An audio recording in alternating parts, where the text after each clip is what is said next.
captured in the terms of reference? Well, I think it's probably safest, Andrew, to let Mr Hayden's letter speak for itself, and indeed to let the additional term of reference speak for itself. Mr Hayden, of course, is a lawyer of the most outstanding distinction, and he is not somebody who would gratuitously suggest a term of reference that didn't add anything to the existing terms of reference. Phil Curry. Senator, a cynic might suggest that the timing extension will enable you to sort of put the report out in an election year. What would be your response to that? We're responding to what the Royal Commissioner has said to us.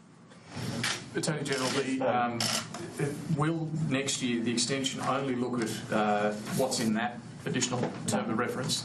No. And can you tell me the cost of extending it? Yes. Well, first of all, the way in which the Royal Commission goes about its work program, and so on, is entirely a matter for the Royal Commissioner. I'm always at pains to stress this point. A Royal Commission is simply that. It is the establishment or constitution of an individual citizen or citizens to proceed under the provisions and powers of the Royal Commissions Act to deal with terms of reference set out in letters patent. But how those are dealt with, the manner in which the letters patent are observed or given effect to, is entirely a matter for the Royal Commissioner, who, subject to the terms of the letters patent and subject to the provisions of the Royal Commissions Act, is entirely autonomous. So it's for Mr Hayden, not for me, to say how the Royal Commission will go about its work, but I'm bound to say that I would have thought that the addition of an additional term of reference does not limit the Royal Commission from dealing on an extended basis with the pre-existing terms of reference. Now, in relation to your question of how much more it will cost, we estimate that the cost of the additional 12 months would be $23.6 million. However, I'm also able to tell you that from the initial allocation to the Royal Commission when it was established, there has been an underspend of $15.2 million. So at the moment it looks as if the additional cost will be about a little over $8 million. Will the interim report be made public this year?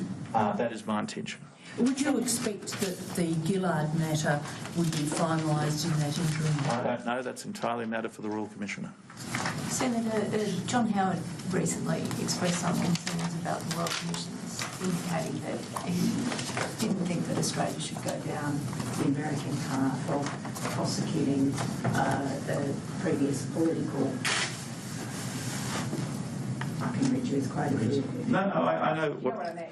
And I agree with what Mr Howard said, but the point I'd make to you is that this is not about politics. This is about the criminal law and the compliance by important and powerful institutions in our society and economy with the law. Yes, Senator, but what I was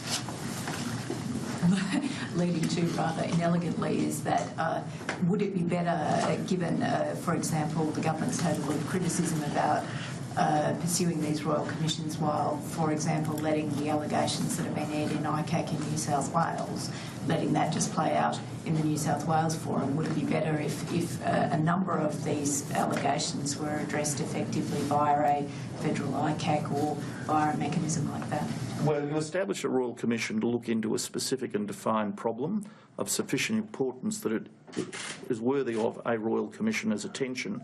That is what we have done. I think there would be very few people other than those with something to defend or to conceal who would deny that there is a systemic problem in elements of the trade union movement. It is, as Mr Hayden has written to me in his letter of the 2nd of October, there is widespread evidence of criminal conduct. I think the public interest demands that rather than leave the matter hanging in the air, as it were, that the unfinished business of this Royal Commission be allowed to be finished. Thank you. That was the Attorney General.